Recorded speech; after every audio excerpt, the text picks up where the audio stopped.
Hello, Cheryl Ling.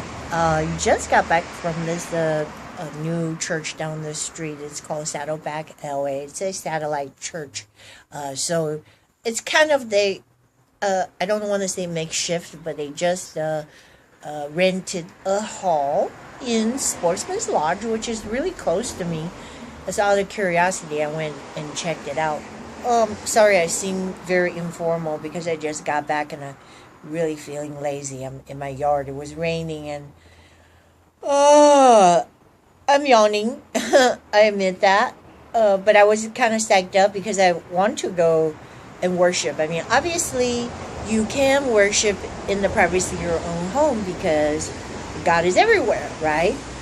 But there is a calling, I suppose, a power when you gather, then, when you gather together with other people, they're believers, there's a certain power of manifestation in the congregation when you worship and praise.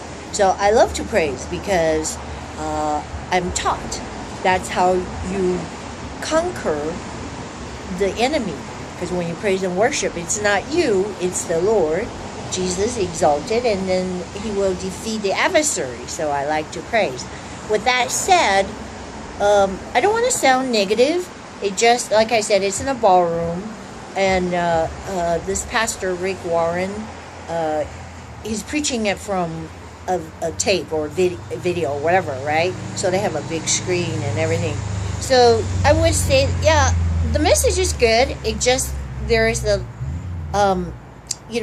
lack of the presence of a pastor. So I still want to go back to church on the way. I'm not giving like a review of a church or whatever, because I would like to be able to. Nobody's perfect. No church is perfect, because if you think you found a perfect church, by the time you get there, you're the one who's ruining it.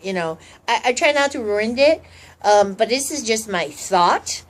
And obviously, it kind of stirred me up quite a bit. I mean, I'm a firm believer in prayers because I believe that you just have to pray. I mean, whether you see any results right away or not. Because the word says that we ought to pray incessantly, pray without ceasing. So one of the good things is the Saddleback. They also have volunteers in the back of the church, which is fantastic. That will pray for you. And I'm kind of a greedy person when it comes to that.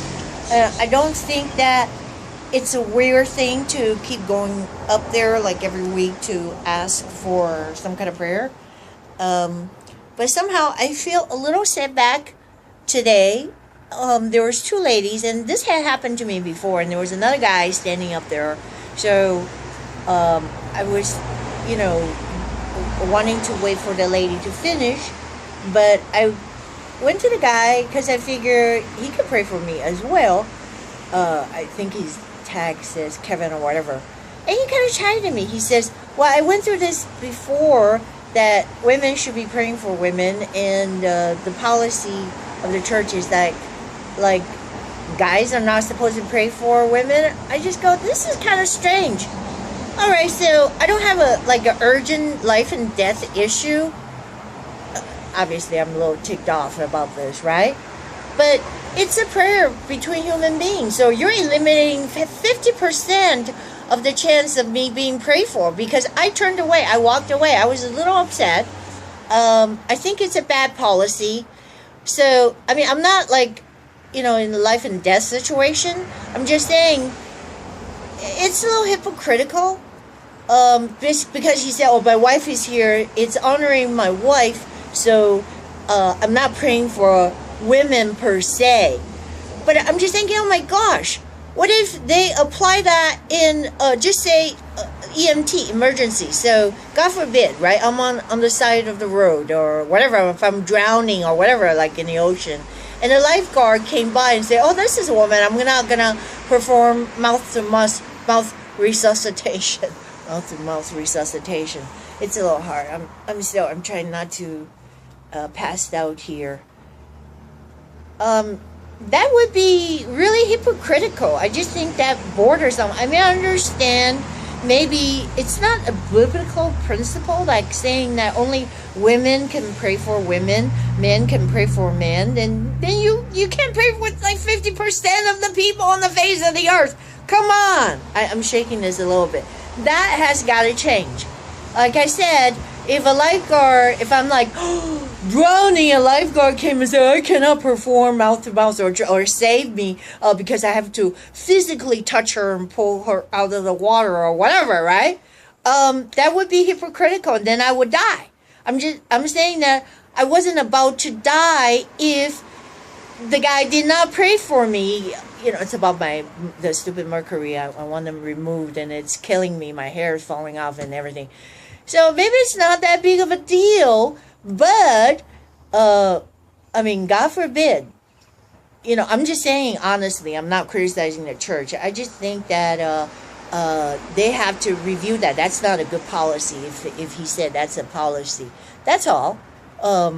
That's all. But otherwise, I like the message.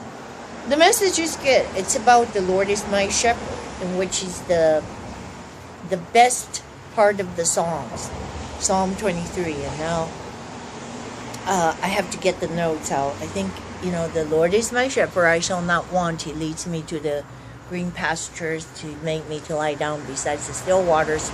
He restores my soul, and that's important. He restores my soul. So I'm dependent upon the Lord. Talk to you later.